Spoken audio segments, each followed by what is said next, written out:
亲爱的朋友们，欢迎来到微光夜读。高三同学聚会上，大家还像之前一样挤兑我。可是10年过去，我早就到达了你们无法匹及的高度。本来想要低调的吃顿饭，可是你们自己非要把脸凑过来求着我打。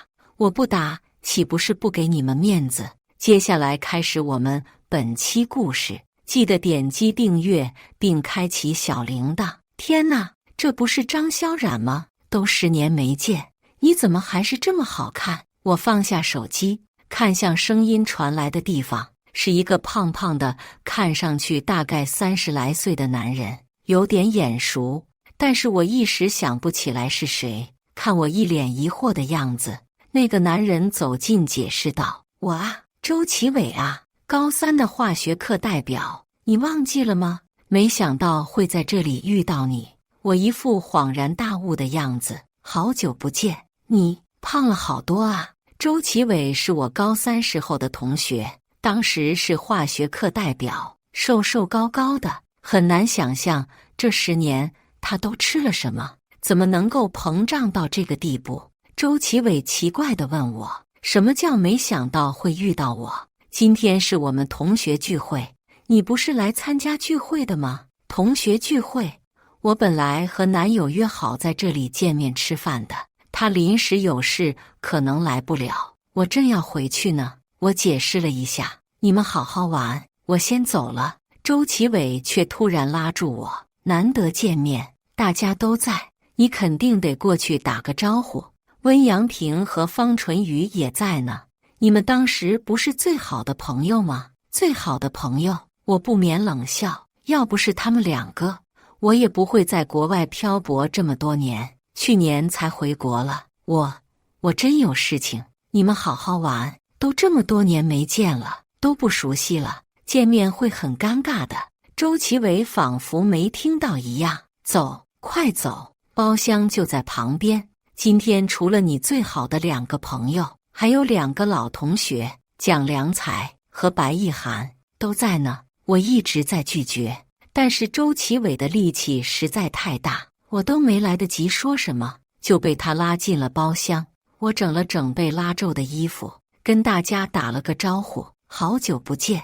刚刚周启伟说大家都在，所以我过来给大家打个招呼。方纯宇在看清是我的一瞬间，眉头就皱了起来，但还是柔声说道：“你怎么在这里？”温阳平就坐在方纯宇边上，看见我进来，站起身：“快坐，好久都没见到，我们好好聚一聚。”温阳平和方纯宇是我高中时候最好的朋友，也是导致我连上大学的资格都被剥夺的人。不过我并不恨他，没有当日的他们，就不会有今天的张萧冉。方纯宇也笑着点头，但是却看了一眼坐在边上的白亦涵。白亦涵一直是方纯宇的狗腿子，没想到这么多年还混在一起。接收到了方纯宇的信号，白亦涵赶紧开口：“看他穿的衣服，应该是在这里当服务员吧？我早就不是当年的张萧冉了，根本懒得和他们玩这样的游戏，所以我并没有解释，也没有落座，只是站着说：我今天还有其他的事情，你们这桌宴席我会告诉经理，给你们免单，你们好好吃，我先走了。”说罢转身就走。可是白亦涵却用更加尖锐的声音说道：“这么多年没见，你是改行说书了吗？这顿饭少说要好几万，顶你1年的工资，你说请就请，不怕牛逼吹太大吗？”方纯宇轻声一笑：“亦涵，别这么说，冉冉也是好意呢。”说着走过来，拉着我的手：“冉冉，你坐下，我们好好说说话。”我推开方纯宇的手，却也没再说要走，而是坐在了空位置上。见我坐下，方纯宇尴尬地回到了自己的座位上。周启伟跟没看到大家尴尬一样，热情地跟我介绍起来：“冉冉啊，你很多年没参加了，我给你介绍下，我现在在咱们之前的高中当化学老师，温阳平已经入职了咱们省最强的公司众宇集团，蒋良才在自己爸爸的公司当小蒋总，白亦涵现在是在混娱乐圈，以后肯定是大明星了。我除了听到众宇集团的时候抬头看了一眼温阳平，其他时间并没有什么反应。方纯宇见我看温阳平，心中有些吃味，他一直觉得我喜欢温阳平，温阳平也喜欢我，所以才对我敌意那么大。方纯宇见周启伟停下来了，清了清嗓子，提醒了一下周启伟。周启伟这才一拍脑门，瞧我这急性，温阳平和方纯宇已经订婚，马上要结婚了。我点了点头，看了看在座的几位，除了周启伟跟我在学校没什么交集，其他几位和我说是有血海深仇也不过分。当年他们沆瀣一气找到老师，白亦涵说我偷东西，成绩作弊，方纯宇伪造我写情书给温阳平，蒋良才说亲眼看见我和一个老男人出入酒店，导致我不仅仅失去了保送的机会，更是连学籍都没有，只能举全家之力出国。没想到把我害成那样，他们倒是一个个活得很滋润。白亦涵见我不说话，还一副高深莫测的样子，翻了个白眼，冲周启伟说道：也就你多事，你看人家根本不搭理你，一个服务员有什么好介绍的？谁说我是服务员？方纯宇落落大方地说道：冉冉过得好就好，之前在高中的时候我们也是欠考虑了，导致你高中没上完就辍学回家。我并没有回答方纯宇的话，而是转头和包厢内的服务员说道：把你们刘经理叫来。服务员应了一声就离开了。蒋良才一拍桌子：张萧冉，你装什么装？纯宇和你说话你没听到吗？方纯宇赶紧说：良才，没事的，冉冉心里还有气，我理解的。我转动着酒杯：蒋良才，人家的未婚夫都不出声，你怎么这么积极？我还以为你才是那个要和方纯宇结婚的人呢。毕竟当年……方纯宇啊的一声打断了我的话：冉冉，你们别吵了，今天大家开开心心吃顿饭，不要因为我闹得不愉快。如果冉冉你还生我气，我自罚一杯。温阳平这才开口阻拦。刘经理很快过来，见到我，恭恭敬敬的：张总，您不是订了另外的包厢吗？我摆摆手，多上几个菜，算我头上。那个包厢也留着，客人等下就到。刘经理点头称是，安排服务员照顾好这个包厢，就去上菜了。这下白亦涵像是反应过来了，原来你不是服务员，你是帮你老板订包厢了吧？你该不会是下海了吧？周启伟眉头一皱：你说话也太难听了，人家经理都喊张总了，女孩子对女孩子恶意怎么这么大？周启伟当然不懂了。当年在高中的时候，白亦涵和方纯宇就十分嫉妒我，嫉妒我长得比他们好看，嫉妒我学习成绩比他们好，但是大家还是比较给周启伟面子的，都没再继续挤兑我了。方纯宇看着我有点紧张，可能是怕我把他的事情抖露出来。白亦涵可没发现方纯宇的异常，继续问我：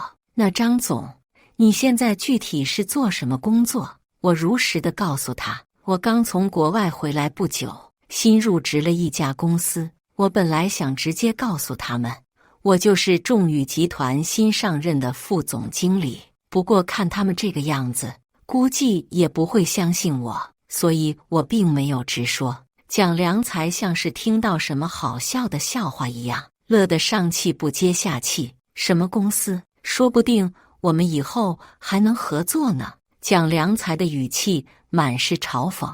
白亦涵不客气地冲蒋良才翻了个白眼：你听他扯呢，估计是个总共不超过3个人的公司，还能跟你合作？合作什么？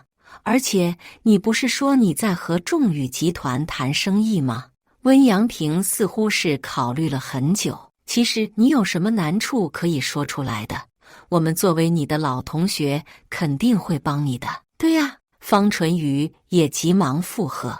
我爸爸是众宇集团的方总，我没办法给你安排像杨平一样的职位，但是做个普通的员工，仓库管理员之类的还是可以的，是吗？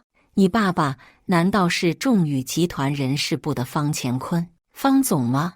我仔细想了想，公司姓方的总，只能想到这个人事部有个姓方的。你怎么知道？方淳宇吃了一惊。难道你曾经也去众宇集团面试过？淳宇，你不要太好心。你看你真心给人家介绍工作，人家不领情，还吹牛。人事部的一把手能亲自去面试他吗？不等我回答，白一涵倒是表现得比我自己更了解我自己。当时入职的时候，的确是见过方乾坤，他也很恭敬地给我汇报了公司内的人事情况，算是吧。我点了点头，又加了一句：我入职的就是众宇集团。周启伟见方淳于脸色一变，怕我们又吵起来。对了，冉冉，刚刚在门口遇到你，你说你在等你男朋友，你现在还没结婚吗？周启伟只想要岔开话题，丝毫没发现自己说的这个问题根本都漏洞百出。我还没来得及回答，温阳平倒是先说了：你有男朋友了？对，有男朋友了。温阳平有点遗憾，方淳宇做出一副惋惜的样子。你不能因为自己条件不好就随便找个男朋友，毕竟这是一辈子的事情。白一涵却有不同的看法。淳宇，人和人是有差距的，什么样的锁就配什么样的钥匙。你以为谁都能找到像温阳平这么帅气又多金又对你好的男朋友？方淳宇深情地看了一眼温阳平，我很幸运，所以我希望你们也很幸运。白一涵，你忘记人家当时想抢你男朋友的事情吗？温阳平自信地甩了甩头，很是受用。我忍不住在心里翻了个白眼。温阳平这个人，学习成绩好，长得也好，但是就一个毛病，太自信，自信到了自恋的地步。我当年和他关系其实一般般，但是方淳宇偷偷伪造了我的笔记，给温阳平写了一封火辣辣的求爱信，他就以为我爱他，爱得深沉，甚至还在我的那些丑事发生后替我说话。要不是我的涵养足够好，我真想翻他一个白眼。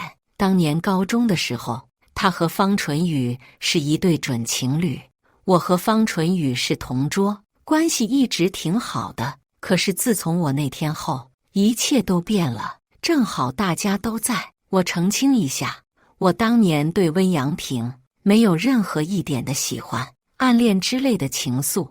我见不得温阳平那一副自信的模样，出言澄清。蒋良才，你当年给杨平写的情书，全校的人都拜读过，文笔很不错，内容也很有看头。那你夸错人了，写这封情书的人是方淳宇，并不是我。在座几人都很震惊，我觉得有点意思了。原来方淳宇写情书这个事情，白一涵和蒋良才居然都不知道。你胡说！我和杨平关系一直很好，我怎么看你冒充你给他写情书呢？方淳宇脸色发白，不知道是吓的还是急的。你们不相信？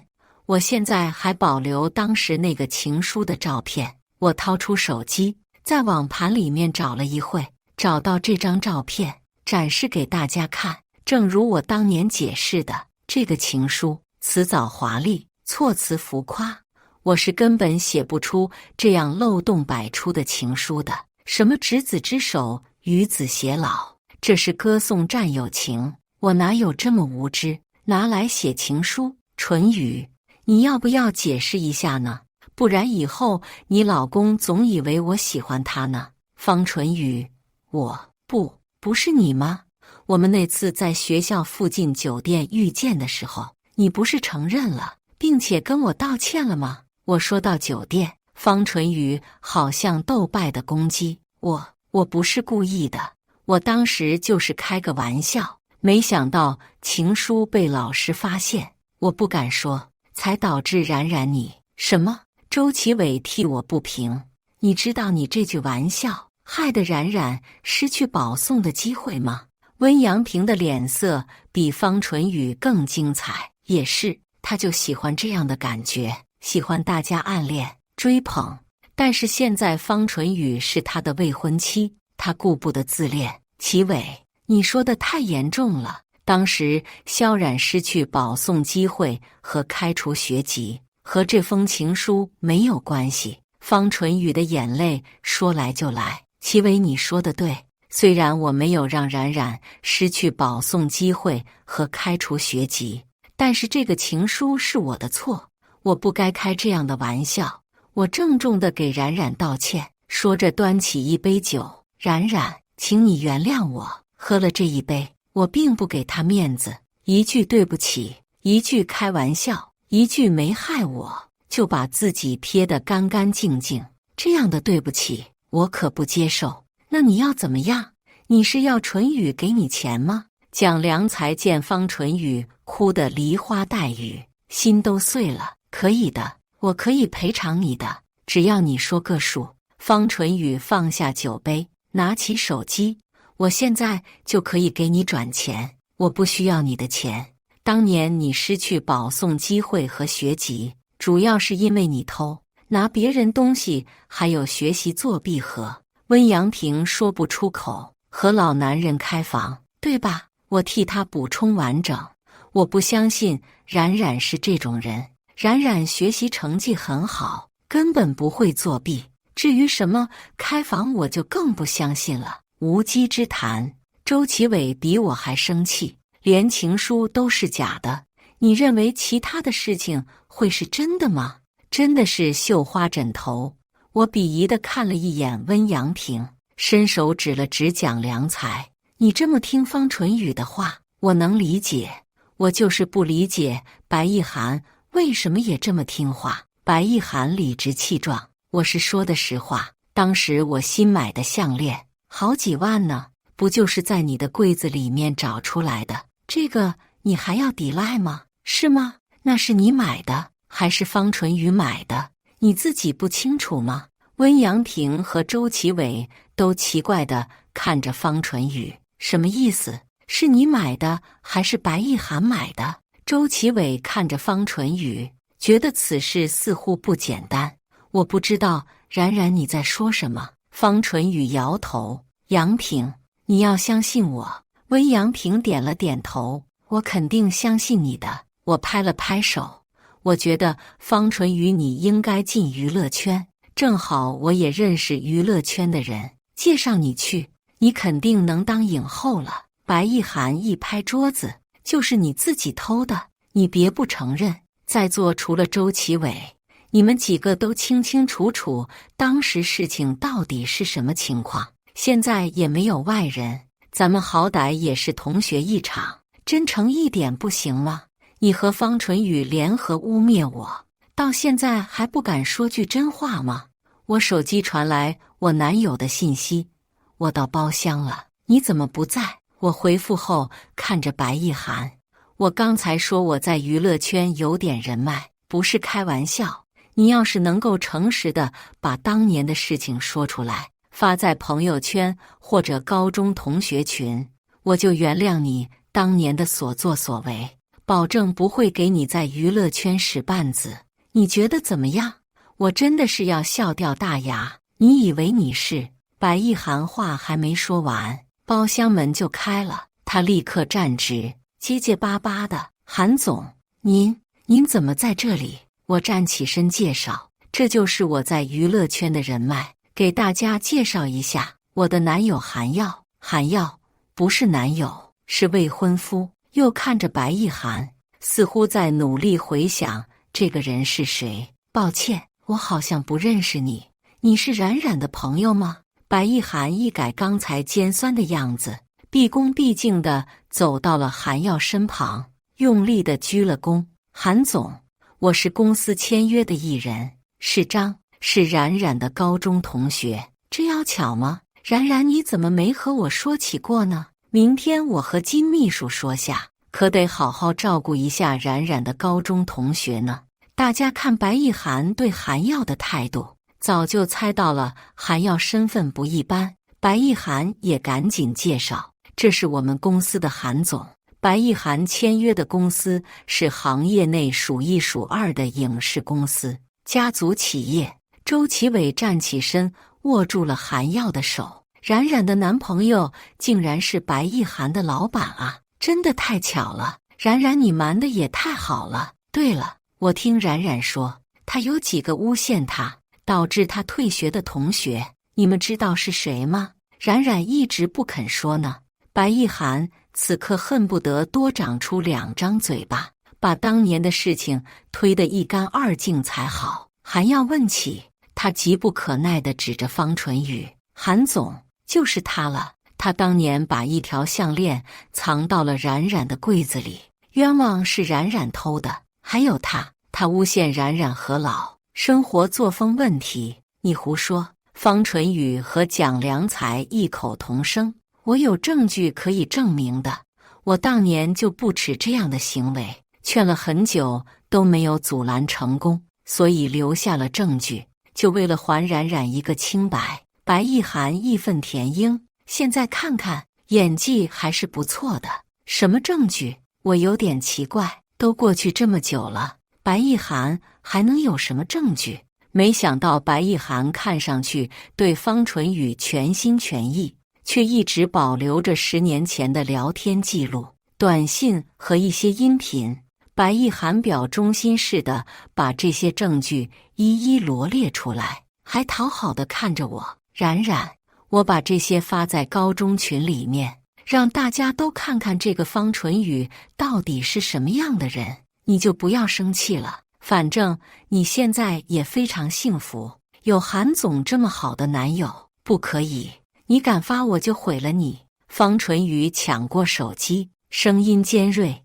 温阳婷简直不敢相信，这个音频里面说话这么刻薄，女人竟然会是一直温温柔柔的方纯宇。可是事实摆在眼前，温阳婷不得不信。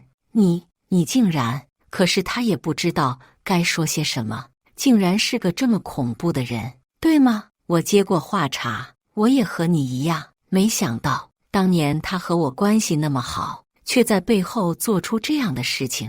当时这个所谓偷窃的事情并没有下定论，他就四处奔走，要老师一定要保下我，说我是一时糊涂，把这个事情闹得全校皆知。韩耀冷笑一声，这比电视剧演的还精彩，真应该找编剧把这个事情写下来，可能还能得奖呢。白一涵听不出话里的嘲讽，竟然还附和：“对，我可以本色出演，但是我当时是被迫的，我对冉冉一直很愧疚的。”韩耀点点头，肯定忘不了你的。方纯宇平静下来，就算是又怎么样？事情过去那么久，你还能定我的罪吗？你以为你找了个有钱的男朋友，你就能怎么样吗？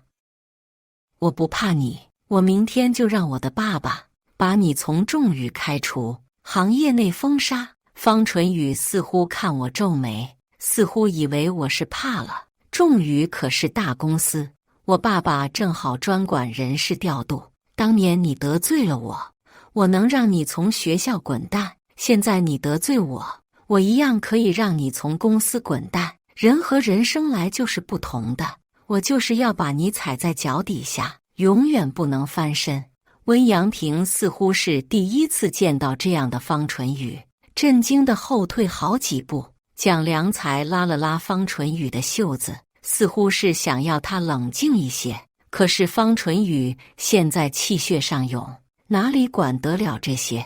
方纯宇用力地把白一涵的手机拍在桌面：“你发啊，你发出去，你看看我会不会把你那些所谓的恋爱经历公布出来。”白一涵进退两难。哦，你这是威胁我公司的员工了？韩耀觉得新鲜。你知不知道用你所谓的证据威胁人，在法律上属于传播淫秽信息，是要坐牢的。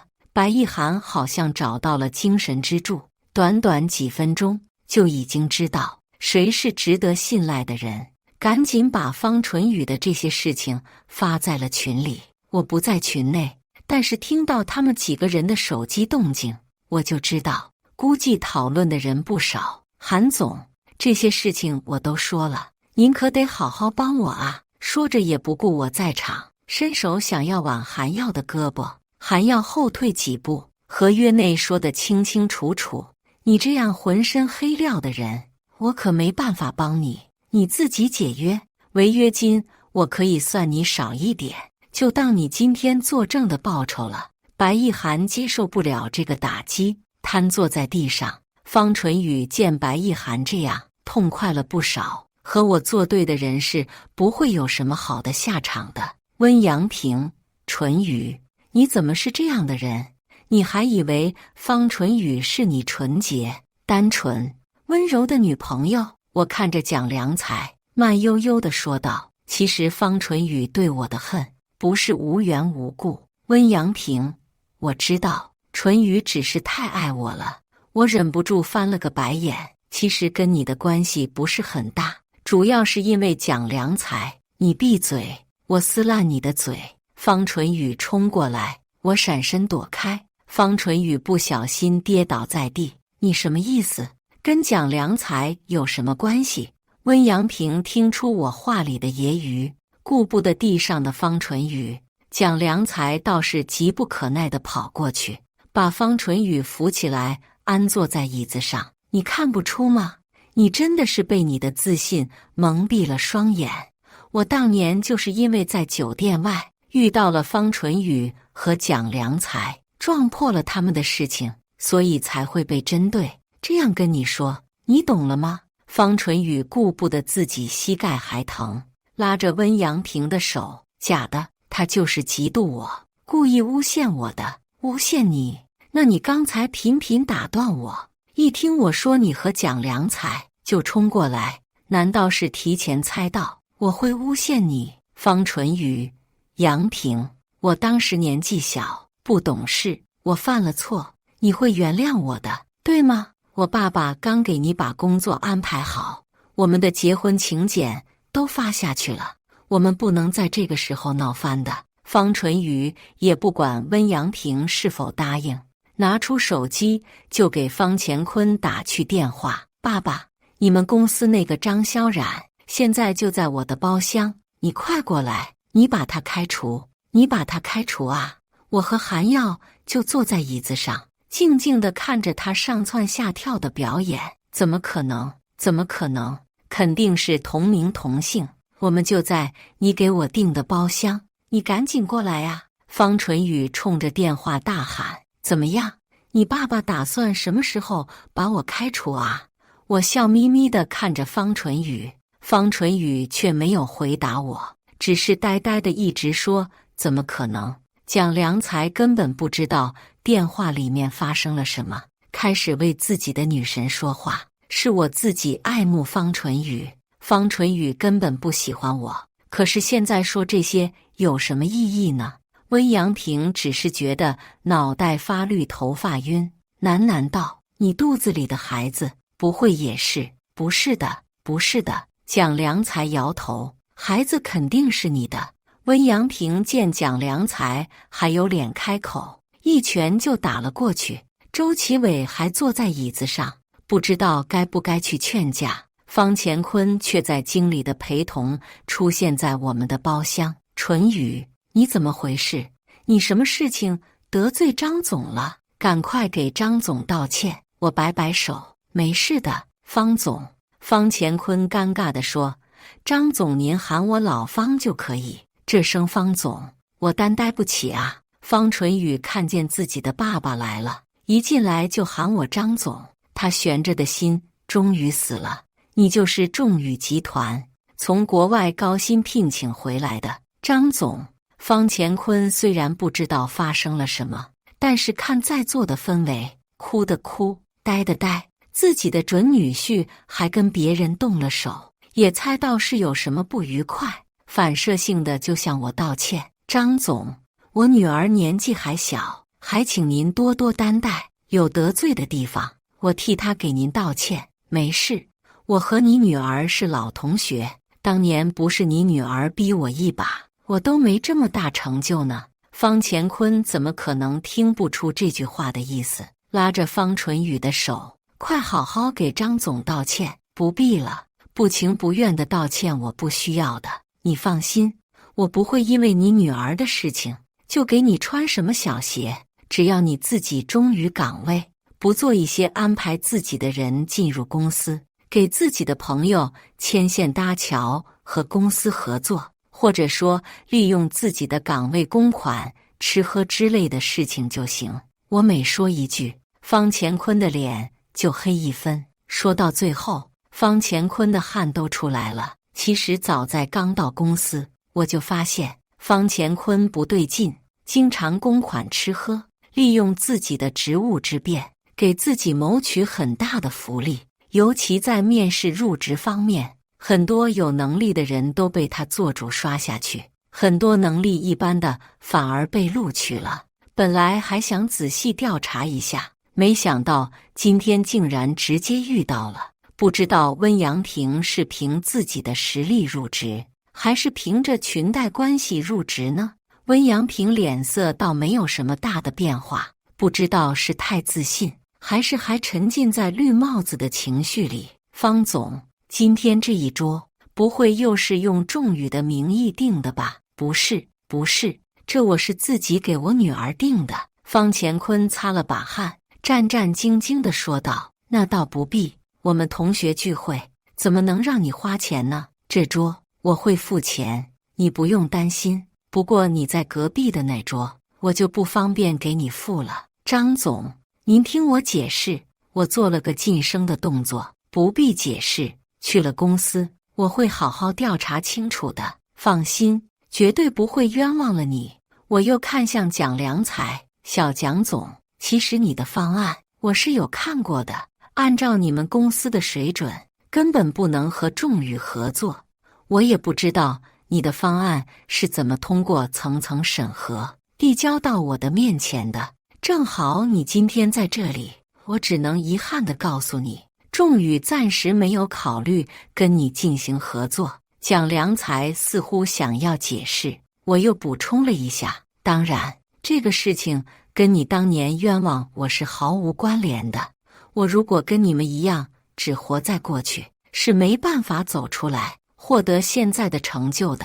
蒋良才这才蔫蔫地点了点头，不敢说话，可见他自己对这个方案情况也是了解的，应该也是方乾坤牵线搭桥的，倒是不看不出一个人事竟然有这么大的权力。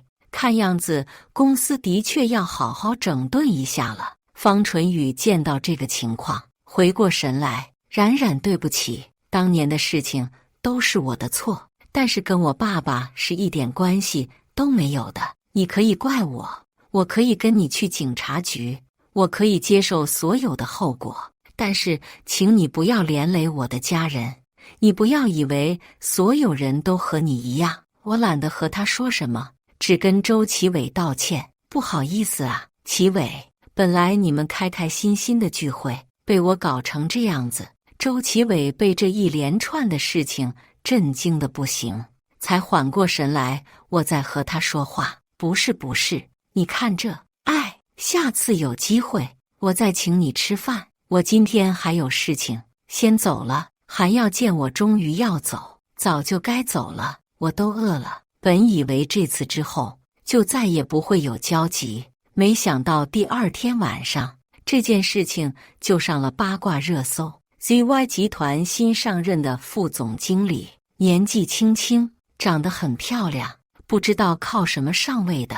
听说在高中的时候，因为生活作风问题和盗窃、当小三等事情被学校开除，连大学都没有上，居然能当副总经理，而且上任后第一件事情就是找到当年举证他的同学，把一个同学和 ZY 的合作搞黄，还让自己的男友 SW 的 HY 韩总冷藏一个艺人同学白 YH， 还要开除 ZY 的一个老员工，就是因为这个老员工是当年举证同学之一。下面还有一些所谓的证据。天哪，这种人不能做出让好人寒心的事情来。当时他们举证肯定也是下了很大的勇气，怎么能一朝发达就冤枉好人呢？对呀，ZY 集团这么厉害，怎么找一个这么没能力的人、狠毒的人呢？韩总那么帅，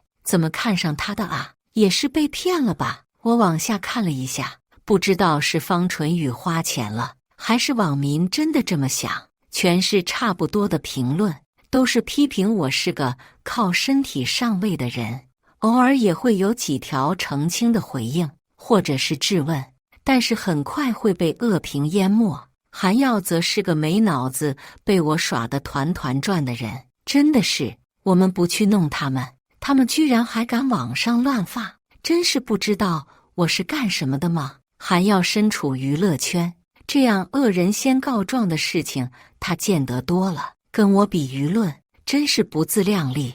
我找到周启伟，把高三同学群里面的聊天记录和白亦涵发的证据拿到手。周启伟也早就在网上发帖帮我说话，可惜人微言轻，但是我还是真心的感谢了他，毕竟替我说话的人并不多。在拿到证据后，众宇官方的账号发出了方乾坤挪用公款、职务侵占等等罪行，桩件件都有证据，并且因为数额较大，已经移交法院处理。韩耀则用自己的账号发布了白亦涵提供的那些资料。我的未婚妻是一个努力、正直、不畏强权的人，我追求她也不仅仅是因为她长得好看。有一个看上去是新注册的账号，发布的还是英语。Ryan 是个非常好的学生，他聪明能干。他回国我感到很遗憾，经过大家翻译和了解，竟然是美国华尔街大佬亲自替我澄清。天哪，还说人家没上大学，人家是沃顿毕业的高材生好不好？我就是他的同学。国内的舆论也太恐怖了，大家看过这些证据之后，又开始一窝蜂的攻击最早的发帖人。不过看这个疯狂程度，估计韩耀也没少出力。这就是霸凌吧？嫉妒人家长得好、学习好，就故意这样子陷害人家，这也太恐怖了。还好啊，这个小姐姐足够努力，不然岂不是一辈子没办法翻身？人间爽剧，乳腺友好，难道只有本人发现这个属于违法吗？诽谤罪不是开玩笑的啊！支持小姐姐报警，后面的都是一连串的加一。最后我以诽谤和造谣罪，以公司和个人的名义，将发帖人，也就是方淳宇告到了法院。方淳宇出庭的时候非常憔悴，我知道是为什么。周启伟早就告诉我了。温阳平那天之后就辞去了仲宇的工作，并且与方淳宇撇清关系。方淳宇本想挽留，却意外流产。蒋良才以为自己的机会终于来了，可以备胎转正和方淳宇在一起。但是父母放下狠话，他进门你就出门，反正也不止你一个儿子。蒋良才在家庭产业和爱情之间义无反顾地选择了家庭产业。听说在相亲，估计很快要结婚了。审判得很顺利，方淳宇被判处2年监禁，不过缓期执行，只要他好好做人，还是可以免去刑罚的。但是方乾坤就没这么好的运气了，他数罪并罚，被判入狱3年，立即执行。白亦涵没有和公司解约，因为他根本赔偿不出违约金。不过我也没有必要去为难他。可是韩耀没那么好心，虽然没说什么，但是娱乐圈的都是人精，哪里看不出韩总想什么？白亦涵肯定是没有什么出头之日了，你理他们做什么哦？我掐了掐还要腰间的软肉，跳梁小丑而已，还要嘶了一声，谁都不能欺负我的冉冉。你好不容易跟我回国了，我怎么可能让你再受委屈？有你我一点也不委屈。既然我这么好，不如把未婚夫改成夫，你觉得怎么样？还要不知道什么时候从枕头下摸出来了一个钻戒，这么求婚也太敷衍了吧。虽然这么说着，但是我还是把戒指接过来。不过看在这个戒指好看的份上，我就勉强答应你了。感谢大家的观看，本期故事精彩吗？欢迎大家在下方评论区吐槽。如果你喜欢这类故事，记得点击订阅微光夜读，并分享给更多的人，这会对我帮助很大。再次感谢大家的观看。